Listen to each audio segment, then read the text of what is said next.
Hello! You're listening to Season 1, Episode 2 of the Neurodissent podcast. I'm Nick Subtirelu. I'm a neurodivergent scholar, writer, and social theorist. And I'm Molly Friesenborg.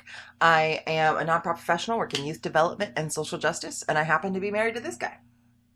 So together, Molly and I, in our first season, we are exploring mental health through what I hope is a really intriguing angle. We're talking about demons, demonic possession, and other similar spiritual things that are supposed to affect our minds. And the reason for this topic is that I want to explore a world before psychiatry, when people understood the body, mind, and the possible afflictions that affect us differently. AKA, it's totally reasonable if this stuff is hard to wrap your brain around. Okay, so part of my inspiration for this topic, it comes from the philosopher Michel Foucault. And in his book, Madness and Civilization, which I already talked about in the first episode, but I'm going to talk about it again, he has this quote that I want to read. In the serene world of mental illness, modern man no longer communicates with the madman. As for a common language between mad people and sane people, there is no such thing. Or rather, there is no such thing any longer. The language of psychiatry, which is a monologue of reason about madness, has been established only on the basis of such a silence. So we're kind of accepting the basis for this discussion that currently we are not directly communicating with people experiencing mental health issues. And we want to look at whether or not that's how it's always been. So like the language of psychiatry does not encourage us to take seriously the things people who are neurodivergent or mad that they say, right? We dismiss them. And if you're feeling uncomfortable with the term mad, go back to episode 1.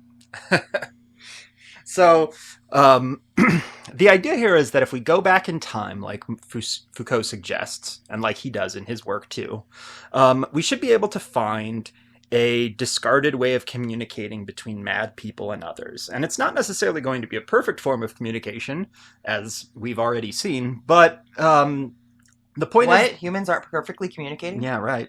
Weird. But nonetheless, it seems like the idea of demonic possession is an idea that has been, to some extent, discarded by at least modern institutions. It's certainly not totally discarded in our time period. But anyway, if we look at this historical evidence of how people dealt with demonic possession, we might find a way of seeing madness that takes madness seriously and actually listens to it. So I want to explore that possibility with all of the episodes in this season. All right, so we started with Hippocrates in That's ancient right. Greece. Where are we going today? Yeah, so we talked about Hippocrates and the god Asclepius. Whose name is hard to say. Yeah, right. I said it wrong in the last episode too. Anyway, we saw that to a large extent, the Hippocratic tradition, the Hippocracy, they're skeptical of what we might call supernatural causes of disease. But nonetheless, the followers of Asclepius clearly saw him as a healing god, and they asked him to heal them through seeking out cures from physicians or at those Asclepiad sanctuaries that we talked about. So Asclepius was the healing god of choice in ancient Rome and Greece, at least until this new competitor arrived that we're going to talk about. And that competitor was Jesus Christ and his many followers and biographers. I see. Okay.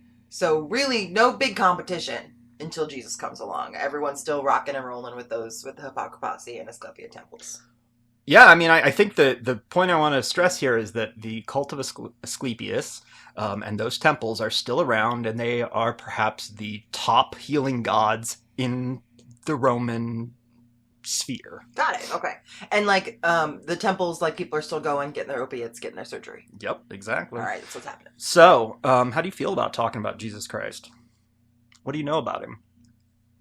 It feels like a very loaded question. Oh, yeah? It's really just a pedagogical one. Tell me what you already know. Well, yeah, it still feels loaded. But he was a person who preached acceptance of all and was anti-capitalist, really, and all about taking care of the least among us. And that's the more facts of life part. And then we have the whole supernatural. Well, speaking of loaded, but anyways, yeah. Yeah, I'm gonna stop talking now. supernatural is definitely a term like from our perspective, right? Like from our historical perspective, we think X is a supernatural thing, but other people might think it's natural, right? Because they believe that it's real. Um, but also, I wanted to pick up on the thing you said about caring about the least among us, because that's, I think, really important here. I mean, if we're talking about the idea that we're looking for evidence of people who are taking mad people seriously, that's really important. And I think that is, that's going to be something we see in our discussion of Jesus. But just like with Hippocrates, it's really difficult to find a lot of verifiable facts about the life of the man Jesus Christ. We have no writings from him directly, and much of what we do know about him comes from writings that were written down, a generation or two after he was dead. The biggest source of information about him is the canonical Gospels, the Gospels of Matthew, Mark, Luke, and John. They're some of the earliest surviving documents about him. Okay, so I don't have a cool name like Hippocrates, but I guess they've already been named the disciples and whatnot, so I don't need to rename them. Got it. One of the things that is most striking when we look at the Gospels, when we look at the Jesus in the Gospels, is how much the Gospels portray Jesus as being a healer. And this includes things that we today would call mental illness. So theologian Chris Manus has a very interesting observation about the Gospels and healing. He writes, there are 3,779 verses altogether in the four Gospels. A prodigious 727 verses are devoted to the narration of Jesus' healing of physical and mental diseases and the resurrection of dead persons. For his earliest followers, Jesus was a messianic healer par excellence. So that's roughly, according to Manus, about 20% of the Gospels are devoted to talking about Jesus healing. It's interesting because it's not that I didn't know Jesus was a healer, right? It's not that I didn't I can't come up with examples of stories of that. I can, but it's still not where he predominantly sits in my mind, right? Right. When I think about, not that I grew up, culturally Christian, even though I was never, regular Bible study attendee, but that still never seems to be what is highlighted. Even when you talk about his works of miracles, they're much more water into wine than healing, right? And so it's interesting that is, at least according to this researcher, the primary thing folks more in his time thought of him as. Yeah. And I wonder why that's, not more prominent in my mind about Jesus. I think my experience, I mean, I grew up attending a church, actually. And that's sort of my experience, too, was that I don't know that Jesus as a healer was necessarily emphasized in church. And I wonder if that's because of, the type of Protestant church that I attended and its more modern views on all of these texts. I think the key to understanding why we don't think about Jesus as much as a healer nowadays is the tendency to question these kinds of healing narratives that we're going to see by modern audiences. They are going to seem fantastical, and especially in the context of modern medicine, they're going to seem silly. That makes sense. So it's almost because we're so bought into science and modern medicine that we can't highlight these healing practices because they don't tell the story we want to tell. They are fostering the belief we want to foster. Yeah. I mean, and I think it's important to realize that that's, my experience growing up in a white Protestant church in the United States. But I mean, I knew of other people's churches where those stories were highlighted, especially of evangelical churches. Yeah, well, I mean, and this is very, I'm sure my impression of this is very based on stereotypical, like, portrayals of it, but also, almost that the big Baptist revival healing tent kind of moments, right? That, like, I think to your point about this feeling nonsensical to, like, the modern science brought in brain, like, that is how I was, like, taught to think of those kind of church moments. We are thoroughly modern subjects, you and I. Yeah, interesting. Okay. So I want to reemphasize the idea that Jesus is sort of in competition with Asclepius. So those Asclepiad temples that we talked about in the cult of Asclepius that we discussed in episode 1, they were still prominent at the time when the Gospels were written. And indeed, the followers who wrote about Jesus Christ's life seem to describe him in ways that compare and contrast with Asclepius. And this is what scholar of religion Frances Flannery argues in an article, and she writes, early Christian writers, interested in shaping a collective memory of Jesus as healer, would have been unavoidably familiar with the traditions associated with Asclepius, who was by far the most popular Greek and Roman god of healing. So, according to Frances Flannery, the writers of the Gospel, quote, intentionally constructed the figure of Jesus as healer and divine doctor by contesting the reputation of Asclepius. The Gospels establish that, unlike Asclepius, only Jesus can routinely heal the sick and raise even the dead as if they were sleeping, without attachment to a physical place, without fees, and regardless of purity boundaries. Hearing Jesus described about not being about being associated with a place or, like, the request for donations is amusing. I just need to name that first. I think that's a really important point, is that these stories, the Gospels, come out of a time when Christianity wasn't an established, institutionalized thing. So there's two things that I was thinking of as you were reading that quote. One is just coming back to what we talked about in the first episode too, like, people are just people. Like, they took, they thought Asclepius healed, so they made systems around it and ways to make money around it. And then that obviously was developed around Jesus as well. So, like, once again, just these cycles of we develop the same things over and over again and think they're brand new. But the other thing I was thinking of is, like, it almost feels like, again, still almost this modern battle of, like, or what I recognize as modern in the sense of, like, I think last time we talked about how Hippocrates, this writing was throwing shade at the supernatural healers. Oh, and we're going to come back to it, though. Right? And now they're like, they're saying, like, these modern, or these early Christian writers were like, haha, look what we can do supernatural style. We don't even need your, like, actual body explanations, right? Like, it almost still feels like we were starting with the same concept 400 years later. It's just, this is where the other side starts winning again. Yeah, and what's amazing is that the battle is going to wage on and on and on. Actually, it's going to continue. It can't possibly be still. We're going to hear about it again in later episodes. Okay. Anyway, so when we talk about Jesus Christ as a healer, and to your point about him being a particular type of healer, we have to think about Jesus as an exorcist. So, according to theologian Zoradzai Dubé, Jesus was an exorcist.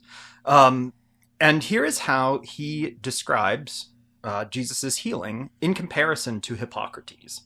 Throughout Mark's gospel, Jesus did not perform surgery, a skill associated with the Hippocratic dogmatic healers. Equally, they're dogmatic. Yes, they're apparently dogmatic. Continue. Equally, he did not perform external bodily observations of his patients before healing them, a skill that was associated with the Hippocratic physicians. Instead, Jesus' healing power involved exorcising the demonic forces causing sickness. Spiritual authority or power over evil spirits is an important aspect associated with his ability to heal. Okay, so I also want to give you the perspective of a theologian who talks about Jesus's exorcisms from the point of view of someone who's maybe not a demonic realist like us. This is theologian Andries van Erde talking about these healings, these exorcisms, and he says, those who were healed by Jesus were people who had been traumatized. Imperial exploitation and religious codes that rendered people impure led to conflict within families. The result of this was trauma and demonization,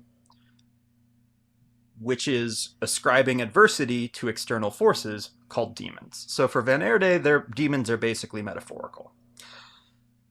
So this is where we really see demons as being the mental health specific aspect, rather than the more other physical health aspect. Yes, right.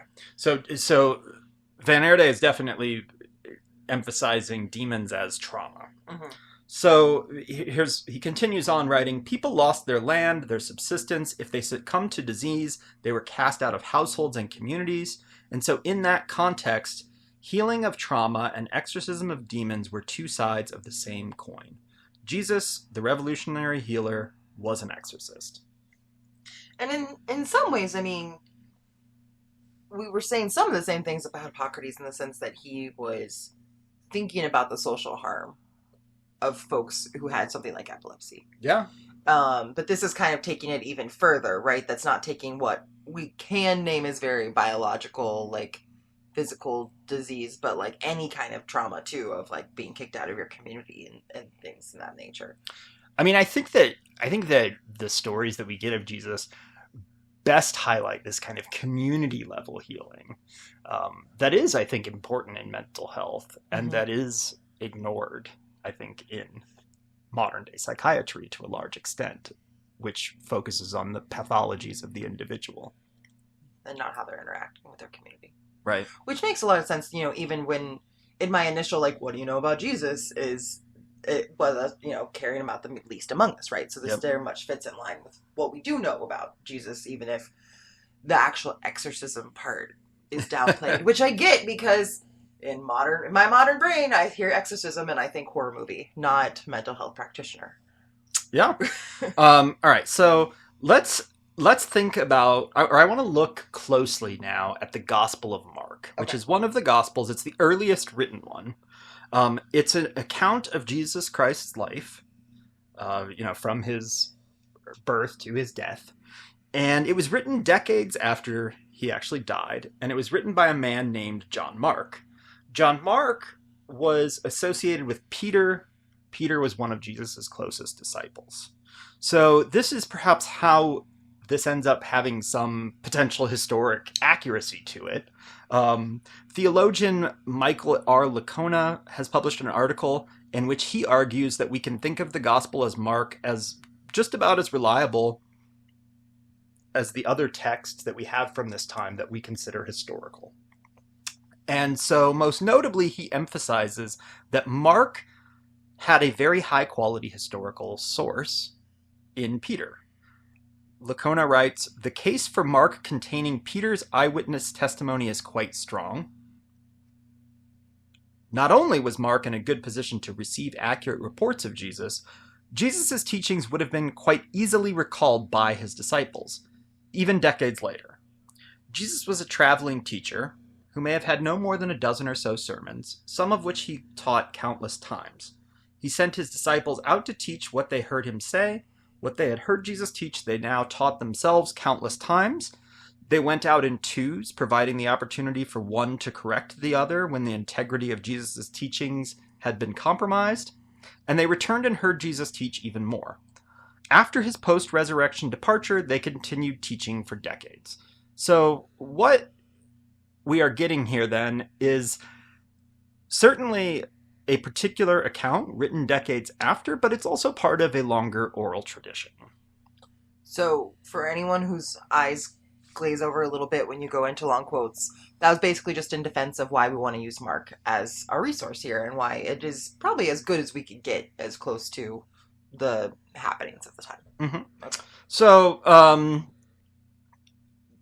one more thing that I wanted to talk about this oral tradition is that even though I'm interacting with Mark as a written text, that's not really how people would have originally interacted with the Gospel of Mark. So, scholar of religion Richard A. Horsley wrote about writing and literacy during Jesus Christ's lifetime, and he shows that writing would have functioned very differently than it does for us today. Today, we are rooted in a strong tradition of print publishing and digital dissemination of texts. But Horsley describes how the Gospel of Mark spread throughout Galilee to other places and became very popular among the early Christians. In particular, most of them would not have read the Gospel of Mark. Rather, they would hear it, performed to them orally by someone who is practiced in the art of storytelling. So Horsley argues that the Gospel of Mark had strong resonance among the populace, and that was why it was eventually adopted by church authorities as part of the canon of the New Testament. So it would have been read by people who were going to also go out and tell the story publicly, and that's how most people would have encountered it. And then it eventually became part of what is called today the New Testament for the Bible. Got it. So we're going to look at a few different passages in Mark, just to kind of explore the way they talk about demons and exorcism. So the first one will introduce Jesus' ability to drive away demons, and then the second two stories will show us Jesus actually using his exorcism skills. Okay. So, in chapter 3 of the Gospel of Mark, Jesus appoints his disciples. So this is what verses 13 through 16 says. He went up to the mountain and summoned those whom he wanted, and they came to him. He appointed 12, whom he also named apostles, that they might be with him, and he might send them forth to preach, and to have authority to drive out demons. So he's named his posse. All right. His demon driver outers. His mental health team. There we go. His modern day, his team of counselors. Jesus then heads home, and he's met by crowds who have heard stories of him. And the crowd includes his opponents, who accuse Jesus of being a demon himself. This is verses 20 through 22 now. He came home. Again, the crowd gathered, making it impossible for them even to eat. When Jesus' relatives heard of this, they set out to seize him, for they said, "He is out of his mind." The scribes who had come from Jerusalem said, "He is possessed by Beelzebub, and by the prince of demons, he drives out demons." So in other words, they say... Why would a demon drive out the other demons? Oh, well, that's what Jesus is going to say here in a second. I gotta have it. But yeah, basically they say he is a demon because he can drive them out. But Jesus goes ahead and explains to them why that can't be in verses 23 through 30. Summoning them, he began to speak to them in parables. How can Satan drive out Satan? If a kingdom is divided against itself, that kingdom cannot stand. And if a house is divided against itself, that house will not be able to stand. And if Satan has risen up against himself and is divided, he cannot stand. That is the end of him.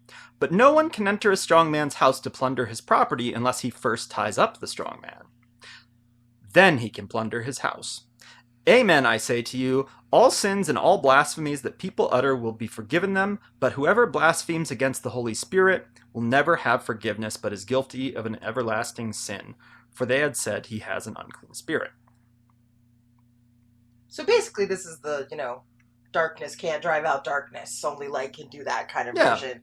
But the other thing I heard in there was the tying them up first, right? So it's almost like what's actually happening if a demon is possessing you is that they are tied. I don't know another word for it, but I do know other words. They just aren't coming to my brain right now. But they're mobilizing you as the person, right, to take that over. Right? Yeah. Which I think some people could definitely describe their mental health that way. That's true. Let me give you the interpretation of a theologian named Justin Campbell who talks about this story. So he writes, "The heart of Jesus' mission is not to confront and crush Satan, but to be confronted by Satan and transform him by the power of divine embrace. This is the opposite of oppressive power that binds. It is rather the liberating power that frees." So just like what you just said. "This is the embrace that cries from the cross, 'Forgive them, Father, for they know not what they do.' The meek and pitiful one who offers his other cheek to the violent aggressor is the victor of the exchange, that this could be so is the very mystery of the resurrected life itself, and is foolishness to the world. It is the paradox of the cross. So let's talk about Mark 9. So Okay. in this story, we're actually going to see an exorcism. And this one discusses... Jesus exorcism. Okay, Yep. let's go. This one discusses a boy who is described as being possessed by a spirit. It's worth noting that the word spirit in the Gospel of Mark is somewhat ambiguous because... Is it a demon? Isn't it a demon? We don't know. Exactly. Okay. I mean, what exactly did John Mark mean when he used this word? Not actually the English word spirit, but in fact, that's been translated. Whole heart there. But the Greek term, which I think is pronounced pneuma, would have been ambiguous as to whether or not we are talking about an entity, like, as we imagine demons, or whether we were talking about something like the breath, the workings of the body, something like that. Okay. So it is a bit ambiguous, and it's been interpreted in different ways throughout history. But anyway, now that I've thrown that huge wrench into the whole thing... I feel like you just tangented all over me. Yeah, right. It is kind of a hard tangent to deal with. So to listeners who are actually familiar with the concept of epilepsy, this boy's condition is going to sound remarkably like epilepsy. Which is the same thing we were talking about with Hippocrates, right? In the Yeah, design. exactly. Divine. So seizure... What's it called? on the sacred disease. Yeah, there we go. Yes. Sacred disease, not So divine disease. The people in the story, including Jesus, discuss the boy's condition as if it has something to do with the possession of a spirit or the existence of a spirit, and so they attempt to exorcise it. So here is what Mark 9, verses 14 through 29 say. And when Jesus Christ and some of his disciples came back to the other disciples, they saw a large crowd around them, and some scribes arguing with them. Immediately, when the entire crowd saw Jesus, they were amazed and began running up to greet him. And Jesus asked them, "What are you disputing with them?" And one person from the crowd answered him, "Teacher, I brought you my son because he has a spirit that makes him unable to speak, and whenever it seizes him, it slams him to the ground, and he foams at the mouth and grinds his teeth and becomes stiff. And I told your disciples so that they would cast it out, but they could not do it." And Jesus answered them and said, "O unbelieving generation, how long shall I be with you? How long shall I put up with you? Bring him to me." And they brought the boy to him. When he saw him, the spirit immediately threw him into convulsions, and falling to the ground, he began rolling around and foaming at the mouth.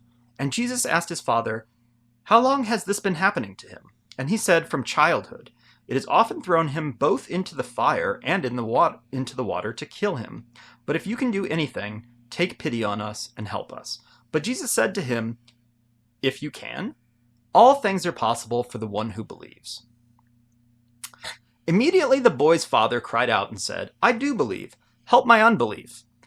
When Jesus saw that a crowd was rapidly gathering, he rebuked the unclean spirit, saying to it, "You mute and deaf spirit, I command you, come out of him and do not enter him again." And after crying out and throwing him into terrible convulsions, it came out. And the boy became so much like a corpse that most of them said, "He is dead." But Jesus took him by the hand and raised him, and he got up. When Jesus came into the house, his disciples began asking him privately, "Why is it that we could not cast it out?" And he said to them, "This kind cannot come out by anything except prayer." Interesting. Yeah, very interesting. So, I mean, not my words, these are Hippocrates, but is this the kind of charlatan Hippocrates was talking about when he said this is in the head, not in the supernatural? I mean, I think we have to kind of is the think about that, Hippocrates right? throwing shade directly at Jesus or not? well, it was I mean, in the future and all, yeah, so right. I know not like directly. preemptively throwing shade at Jesus, I guess. All right. Let me just read that part again from On the Sacred Disease. This is what Hippocrates... Were you already going there? Or you just happen to have that ready in response to me? Because I'm impressed.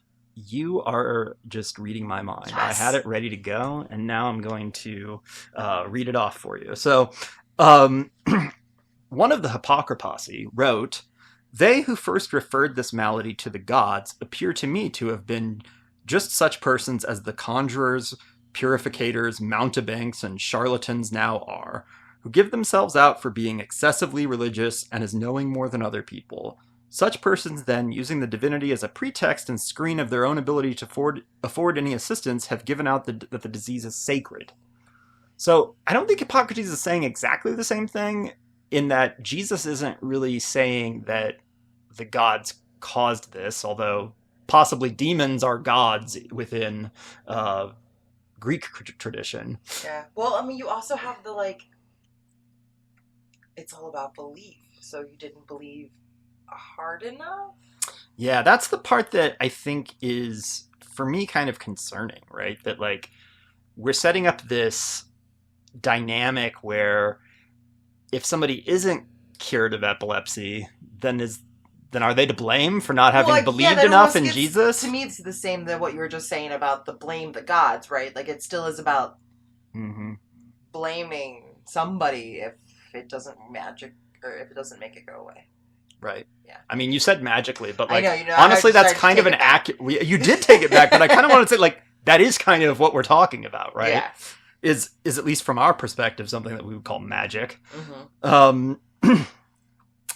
Anyway, I do also want to problematize this kind of easy rejection of this story, though. It might seem like Mark just doesn't know what epilepsy is and is making up this story about epilepsy, but I think we should actually read this as Mark knowing what epilepsy is in a medical sense. Like, well, if they were calling it the sacred disease, then it seems like lots of people would know what it was. Definitely. That's a big deal. Definitely, right. Like, there is a long history of knowing about epilepsy. So this is what a theologian named Annette Wiesenreiter writes about Mark and the other gospel writers. She notes that they used the same terminology for epileptic seizures that medical texts at the time would have used. So she writes, linguistically, these descriptions are completely consistent with the manner of speaking found in medical texts. The precise naming of the symptoms not only shows that the authors must have been familiar with the symptoms of the illness, the list, which is mentioned repeatedly by Mark in particular, also indicates that the text's readers were able to classify the symptoms and assign them to an illness. Interesting. I guess, I'm not going to lie, even just thinking about there being medical texts at the time kind of like threw my brain for a sec. But well, we've seen one, right? On the sacred right. disease. Well, that's what I was going to say. I was going to ask, actually. Like, these texts at the time would have been like the 300-year down or 400-year down version of building off of on the sacred disease and like Hippocrates style texts, correct? Theoretically, or from the best of our knowledge, I should say. I would say that, 400 years later, there's even more activity, I guess, but still generally saying this would be something caused in the brain. Oh, yes, I think there are still physicians. I think we can safely assume that there are still, at the time of Jesus, physicians who are going to argue that this is a bodily ailment that has natural corporeal causes that have nothing to do with the religious elements of other people, right? Yeah. Like that other people are talking about. But it seems as though Mark has those people in mind when he makes these stories. Like, he's not ignorant of their arguments. He knows we've talked about, right. And we've been arguing about whether or not it's brain humidity or God demon scenarios. Exactly. Okay, so our last story I'm sorry, to go back for a second though. Yeah. That almost, like, thinking about that makes it really interesting, because it's almost like he's saying, yes, we know this one's a heart disease. Mm-hmm. And, like, but Jesus can still do it. But, like, his disciples can't even do it. And that's just how good Jesus is. Yep, exactly. Interesting. I kind of wonder if epilepsy was a disease that, Hippocratic physicians and maybe even the temples had a real lot of problems with, because they didn't know what to do for either. it. And so to show that Jesus could like exorcise that one. Yeah. Woo. Yeah, man, Them's that's like the big really, guns. yeah, exactly. Okay. Fascinating. That's at least how I take it. Okay, so now I'm going to tell you another exorcism story from Mark, and this one is the exorcism of the demoniac of Gerasene. And demoniac is a fantastic word that you should definitely incorporate into your active vocabulary. Absolutely. It means simply someone who is possessed by a demon. Oh, there's some people I'm going to start going around calling them demoniacs for sure. Okay, so I'm going to read from Mark chapter 5, verses 1 through 20. So they came to the other side of the sea, into the region of the Gerasenes. When Jesus Christ got out of the boat, immediately a man from the tombs with an unclean spirit met him. The man lived among the tombs, and no one was able to bind him anymore, not even with a chain, because he had often been bound with shackles and chains, and the chains had been torn apart, and the shackles broken in pieces. No one was strong enough to subdue the man. Constantly, night and day, he was screaming among the tombs and in the mountains, and cutting himself with stones. Seeing Jesus from a distance, the man ran up and bowed down before him, and shouting with a loud voice, he said, "What business do you have with me, Jesus, Son of the Most High God? I implore you by God, do not torment me." For Jesus had already been saying to him, "Come out of the man, you unclean spirit." And Jesus was asking him, "What is your name?" And he said to Jesus, "My name is Legion, for we are many." And Legion begged Jesus earnestly not to send them out of the region. Now there was a large herd of pigs feeding nearby on the mountain. And the demons begged Jesus, saying, "Send us into the pigs so that we may enter them." Jesus gave them permission. And coming out, the unclean spirits entered the pigs.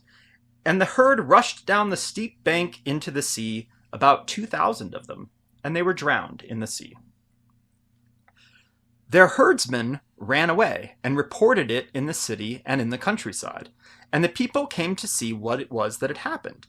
And then they came to Jesus and saw the man who had been demon-possessed sitting down, clothed and in his right mind, the very man who had previously had the legion, and they became frightened.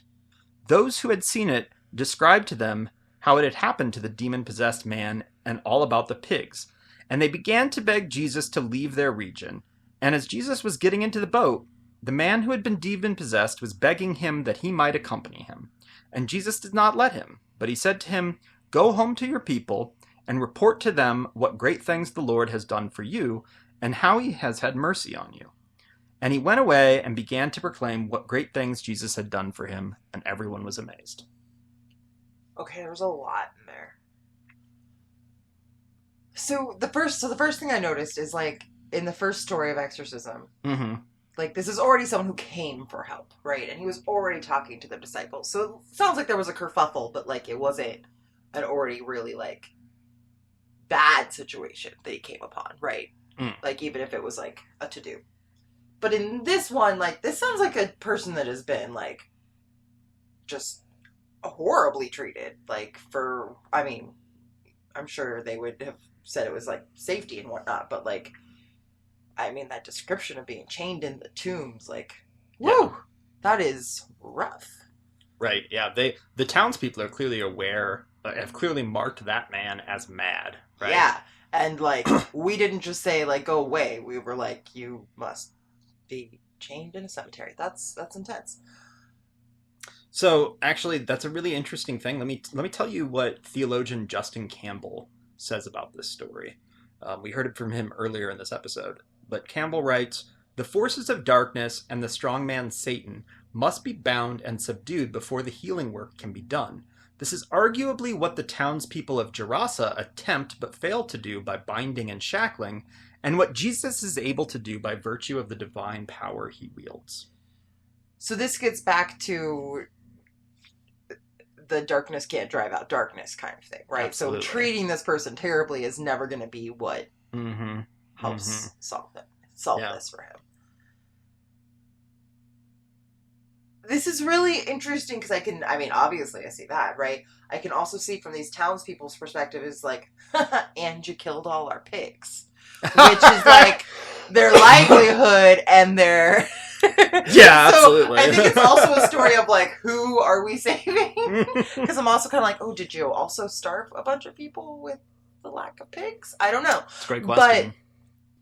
So I want to go back also to theologian Andries van Erde, and he gives us a nice interpretation of Jesus' exorcisms. He writes, "The deeds of the liberating Jesus can today, in the context of modern society, be defined as empowerment healings. Jesus empowered people who succumbed to stress and enabled them to survive. He brought a renewed sense of meaning to people's lives. Jesus' healings were not miracles in the sense of supernatural interventions in the physical world. They signified God's engagement with the social world and lives of people. A miracle is not God's periodic interference with a closed natural order. It is rather the permanently hidden, uninterrupted heartbeat of the natural. It is present for those with the eyes and ears of faith." So, How would you paraphrase that one? I would say that Van Erde sees, and I think the story of the demoniac of Gerasene is a good example for what Van Erde is arguing, which is that in essence, Jesus empowers the man and brings him into his community of disciples, at least for momentarily, and in that way makes him feel human, loved, respected, and in that way provides some healing for him. I was thinking about him then sending him back to his people, right? Yeah. Like not saying you can't join us where you felt that maybe love and connection, right? You need to go back and bring out your people. And I keep thinking like, oh, well, that seems kind of cruel. How's that person going to do in that community? And then I'm like, oh, or is the moral better be nice to me or Jesus will come drown your pigs again?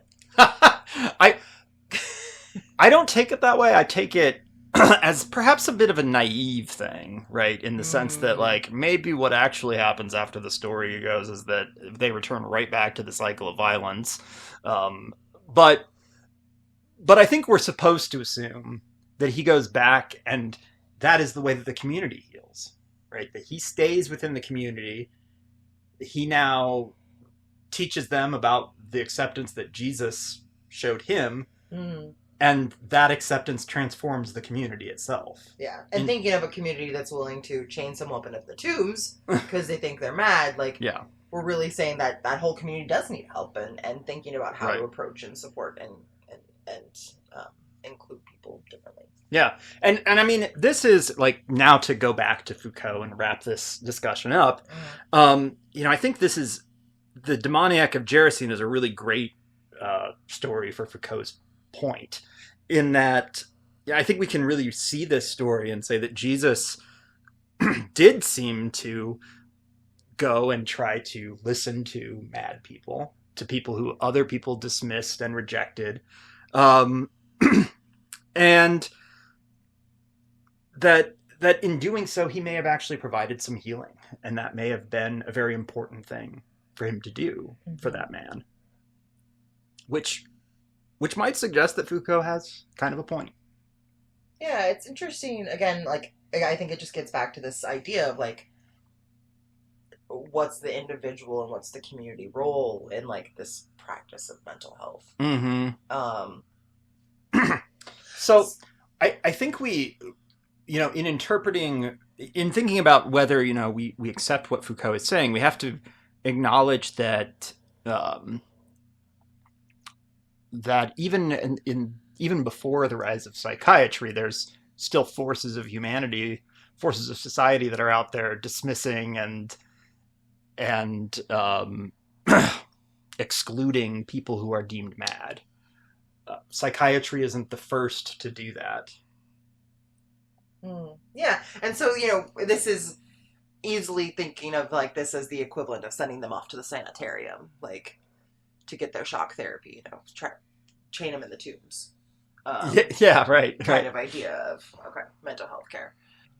So now I'm really excited to continue this discussion, because obviously the tradition of Christianity and faith healing and things like that certainly didn't stop with Jesus. has set off an entire 2 millennia long discussion about these issues, and we're going to dig into certain parts of that in this season.